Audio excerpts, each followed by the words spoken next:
Okay, there we go. So it's all set. Yeah. Okay. So hi there, everyone. Samaya and I are going to be presenting on the PEPTIC trial, which is a paper that came out beginning of last month. So the title of the presentation, or the paper itself, is the effect of stress ulcer prophylaxis with PPIs versus histamine receptor blockers, and these are in intubated and ventilated patients in ITU.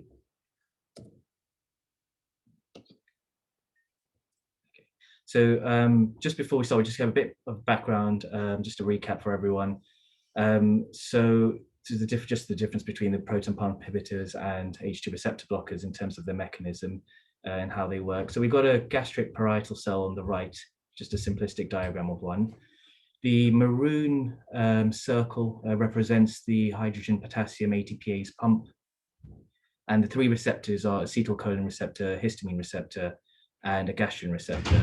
So normally what happens is you get H+ ion, which is secreted into the lumen of the stomach, whilst getting a potassium ion that's coming into the gastric parietal cell. The H+ ion then combines with the chloride to form HCl, which is where we get the acidic environment in the stomach. So PPIs will irreversibly bind to the ATPase pump, and therefore you'll get less hydrogen ions into the stomach, and therefore less hydrochloric acid. H2 receptor blockers work slightly differently. So, okay, my voice just. So H2 the histamine receptor, and that histamine receptor stimulate the ATPase pump working. So blocking that will cause a reduction in that. So similar sort of pathway, but slightly different mechanism. So in terms of a brief introduction, so a paper in 2014, 2015 showed that around 2.5% of adults who were admitted to ITU developed some spectrum of upper GI bleeding, most of which were prescribed some sort of stress ulcer prophylaxis, so usually a PPI or a histamine receptor blocker, with the majority being prescribed PPIs. And normally a PPI has been prescribed because it has been shown to prevent the development of upper GI bleeding. However, as prophylaxis, the debate between PPIs and H2 receptor blockers has been sort of rekindled, just because PPIs have now been associated with pneumonias, C. diff, and also exert some immunosuppressive effects. In terms of the outcomes for a lot of these studies, they have been compared before, but the effect on mortality has not been known, mainly because the studies that have been done have been inadequately powered, so you can't really get a statistically significant conclusion from them. So this study tries to address some of these problems, and it was done in 2016 to 2019. And it's an unblinded cluster crossover randomized control trial. So a mouthful, but what it is it's a randomized control trial that has, instead of individual patients being randomized to either a PPI group or an H2 receptor antagonist group, it's the actual ITU being randomized, and I'll explain a little bit about that in a second. So the randomization process was done with computer-generated random number system, so that's all good. And so what happened is that each ITU were either prescribed or were giving a default prescription of 6 months as a PPI or a H2 receptor blocker. And after those 6 months has ended, they would swap to the other agent. Whether the patient actually got a PPI or a H2 receptor blocker was depended on the clinician and whether they would prescribe one. But if they were going to prescribe one, it would be the randomization process determining which one they get first. So in terms of the participants, it was quite a big study. It was 50 ITUs in 5 different countries. So Canada, Ireland, England, New Zealand, and Australia, with the majority of participants being from New Zealand and Australia. It was around 27,000 patients, so pretty substantial. The inclusion criteria for the trial itself is any adult above the age of 18 requiring mechanical ventilation, and that's within 24 hours of their ITU admission. The patients who were excluded were patients who had a primary or an admission diagnosis of upper GI bleeding, who'd normally be on a PPI because that's That's what sort of the evidence points to for upper GI bleeding. So quickly, just going through the baseline characteristics. It's a busy slide, but just to show that in terms of the age for both groups are around 58. The majority of the patients were male, so around 64%, as opposed to 36% females. In terms of the source of admission, majority of patients were straight from ED or post-op elective patients, but they had a reasonable split between each group. So as you can see, around 30% from ED, post-op 33% as elective post-op cases.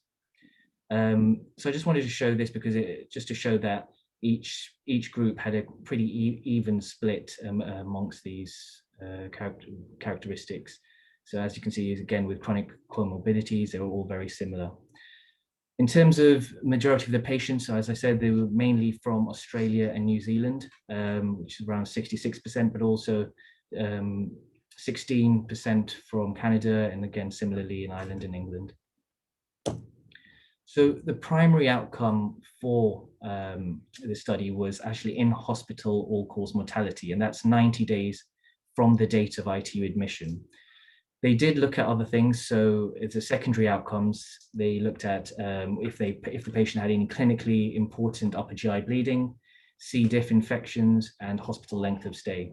And lastly, they also looked at the occurrence of any VAPs, so ventilator-associated pneumonia, and the duration at which they were on mechanical ventilation for.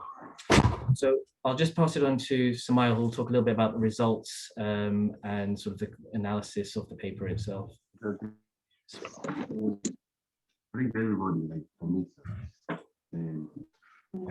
So I'm going to talk about the results. So initially, what they did is they looked at the median time of stay on ITU, and they found that there was no statistical significance between the differences in time of stay affected by the PPI group or the histamine receptor blocker group. You can see how many patients there were after exclusion criteria were put in. There was roughly around 13,500 patients in each of the arms. So it meant that there was a lot of patients to back the power. And the 90-day in-hospital mortality for the PPI group was 18.3%, and the 17.5% in the other group, the histamine receptor blocker one. So that gave a p-value of 0.54, and the p-value that they set for statistical significance was 0.05, which meant that it wasn't statistically significant. Although you can see an increase in percentage, which was actually what other papers have seen in mortality in the PPI group, it wasn't actually significant in this paper. What they did see was there was a statistical significance in the rates of upper GI bleeds. So in comparison, the histamine 2 receptor blocker group had 1.8% rate of upper GI bleeds, whereas the PPI group had 1.3, and the difference was significant. But we already kind of know that in a sense that we already treat upper GI bleeds with PPIs. And there was no statistical significance between the rates of C. diff coming up. What they basically inferred was that when they looked at the rates of VAPs, they looked at the time on ICU and whether or not they had stayed on ITU for longer or stayed mechanically ventilated for longer. And so that didn't show any significance. Randomly, they did find, because from the previous page, you'll see that there were the subgroups that were also split between region as well. So Australia and New Zealand were one group, Canada were another, and then Ireland and England were a different group. And they found that upper GI bleed rates were higher in Canada in comparison to any other of the countries. I don't know why. They speculated just patient type group, but they didn't actually go into much more detail other than that. And then also what they did was that they also split the patients in category of severity of illness. Sorry, it's not on that bit. And they based that on their Apache 2 score, which they rated 1 to 4, and their associated risk of in-hospital mortality in the PPI group. and that actually showed a significance. So if your Apache score was greater than 3, having a PPI meant there was a higher risk of in-hospital mortality by 90 days. So looking at the paper as a whole, there was quite a lot of limitations because it's a crossover trial as well. So there was a lot of asymmetry in people that got the histamine receptor blocker group, because they also allowed for clinicians to decide whether or not they would prescribe PPI as well. So actually some patients, I think there was about 11% of the histamine 2 receptor blocker group also got prescribed a concurrent PPI as well. And that was just based on physician assessment. So there was a bit of asymmetry between what the patients were actually receiving in each arm. There was also bias looking in both directions. So that could mean that more patients were, so the histamine 2 receptor group were being overestimated for mortality because PPIs were included, or that it was dampening the effects. Also, what they suggested was that there may be a rebound acid secretion if patients were taking PPIs prior to admission and then being randomized to the histamine 2 receptor group. So they may have contributed to the higher upper GI bleed rates in the histamine 2 receptor group. And there was also a bias in that patients who weren't expected to get C. diff, samples weren't sent despite loose stools. So labs were not tested, the centers were not testing for them if they didn't think about it, or they didn't suggest that. Again, like I said, the rates of pneumonia weren't specifically measured. It was inferred from the length of stay on ITU. Also, they suggested that upper GI bleeds may not have been formally diagnosed on admission, but actually they may have been having an upper GI bleed during the time of admission and not been correctly excluded from the group, and that could have contributed to the higher upper GI bleed rates in either of the arms. Again, it wasn't blinded because all the centers needed to know what treatment they were giving and when. So that was another randomization, but I don't see how you can limit that because you'd need the physician to prescribe them. And then finally, another limitation is that actually there was no specific outline as to what PPI to use or what histamine 2 receptor blocker to use either, or what by which route. So sorry, I've written that wrong.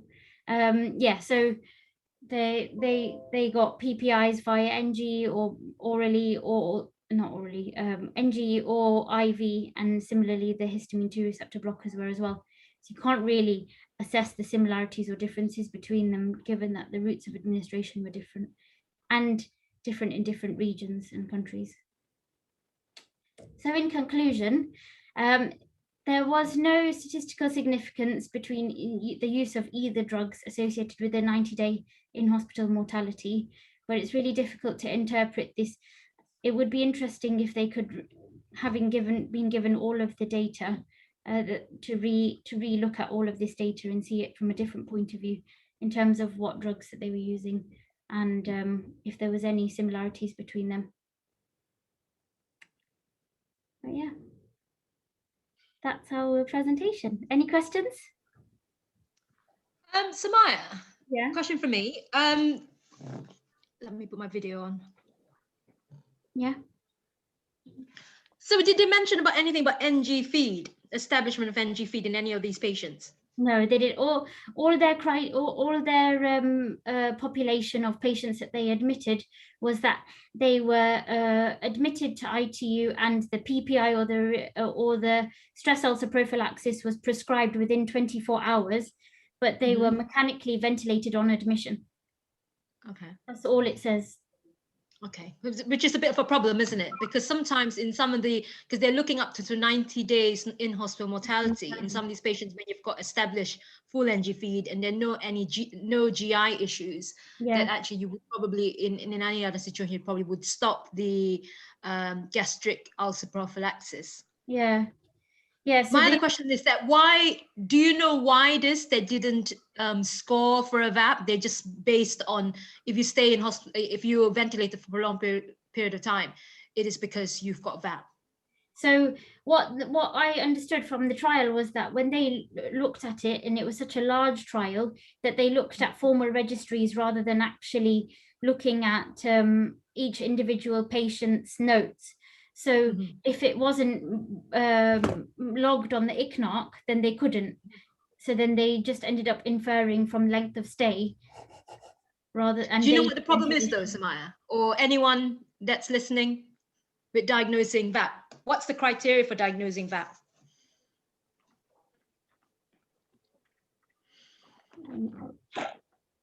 Anyone?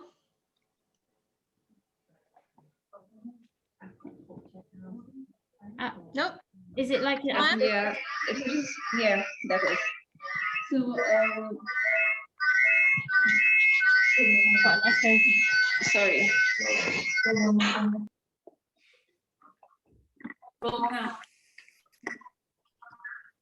Hello.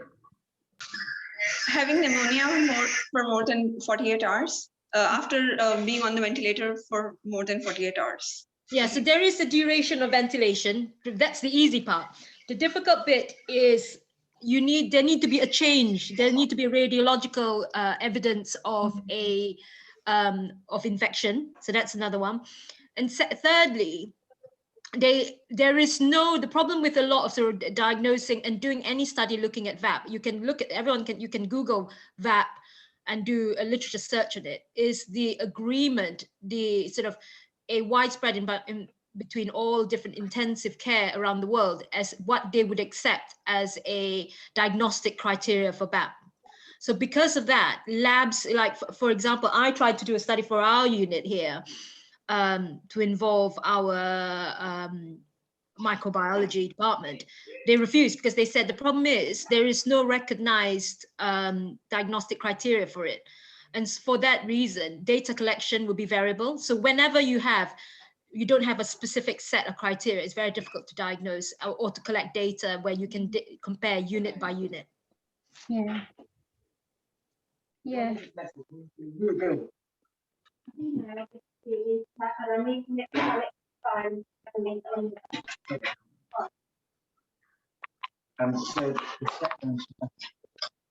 I can't hear. But I don't. Yeah. I can't hear what you're saying. Do you want to type it? I'll stop sharing the screen now.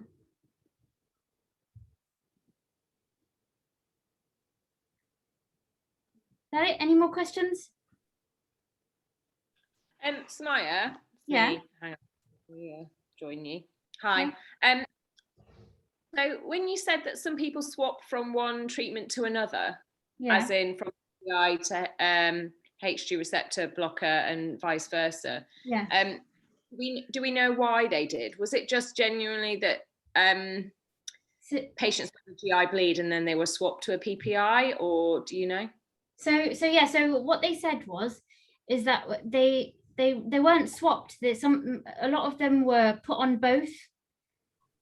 Oh, okay. So, yeah, which is really strange, which I didn't see. But their little gambit on that was basically that it was the physician's assessment to see whether or not the patient who was randomized to a certain drug could benefit from the other.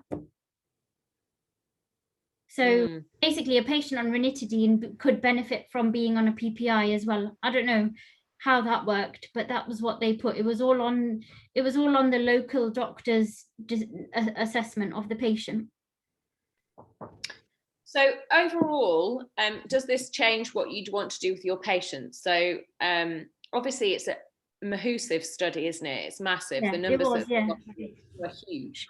And they, despite some of their faults, you know, they did look at a very, very important specific question for a treatment that we give everybody on our unit, pretty much at some point. So do you think it answers the question? Does it matter that we're giving, because at the moment we are actually giving our patients PPIs, aren't we? So do you think it answers the question enough? I don't think it does necessarily. I think what we need to do is we need to see what kinds of PPIs and which kinds of histamine receptor blockers that they were actually using, and then we can go from there and compare it to our practices, because it was such a big multi-center trial that they could be using drugs that we've never even used before. And then each drug, although mechanism of action would be the same, the side effect profile might be different, but there was no detail of which drugs at all or what routes of administration they had. And that's what they put in their limitations as well, that they should follow up on what drugs that they were actually given first. But on the basis of this data, it shows that there's a marginal increase in mortality rate, which we've seen in other trials, but it's less statistically significant. So maybe we could go back to ranitidine, but then we're going on shortages, aren't we? Rather supply shortages. Yeah, no, we are. I mean, I guess if no, and I agree with what Liv was saying about VAP. VAP is a really difficult thing to quantify and diagnose, to be able to put in any sort of study. So it is a really difficult question to answer, of how many VAPs we have, how many central line infections we have. They probably, a lot of them go undiagnosed, which is a shame really, but yeah. Okay, well done guys, very good. Thanks very much. Any more questions? Thank you. No. Well done, Sma.